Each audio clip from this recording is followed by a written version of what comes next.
High, this is Dipshikha. Welcome back to my YouTube channel. দিনটা ছিল শুক্রবার আর প্রতিদিনের মতো সকালবেলা উঠেই আমি আগে চাটা করে নিয়েছিলাম। আর এদিকে রান্নার পিসিও রান্না করতে চলে এসেছিল। তারপরে অফিসে গিয়ে সারাদিন টুকটাক খাওয়া দাওয়া আর কাজ করতে করতেই দিন চলে গেল।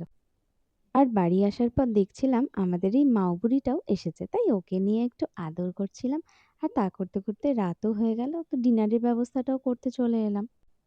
জানো তো, রাত্রেবেলায় ডিনারে যত কিছুই থাক, অভিষেক বলে যে একটা ডিম প্লিজ ভেজে দাও। তো রোজ ওর জন্য একটা করে ডিম ভেজে দিতেই আমাকে হয়। আমি চেষ্টা করি মাঝে মাঝে না দেওয়ার, বাট ওর ইচ্ছেই থাকে যে রোজ দিলে তো খুবই ভালো হয়। চলো, রাতের খাবারটা তৈরি করতে করতে তোমাদের সঙ্গে একটু গল্প করে নিই। তোমরা কি কোথায় থেকে আমার ব্লগ দেখো, অবশ্যই একটু কমেন্ট করে জানিও। আর কেমন লাগে সেটাও কিন্তু জানিও। ডিনার কমপ্লিট করে আমার প্রত্যেকদিন রাত্রেবেলায় ডিউটি থাকে চুলটাকে খুব ভালো করে আঁচড়াই। আর তার সাথে আমি বেনি করে ঘুমোই। তোমরা কি করে ঘুমো? আমি চুল খুলে ঘুমোতে একদম পছন্দ করি না, কারণ বেনি করে ঘুমোলে চুলটা একটু ঘষেও কম আর ভালোও থাকে।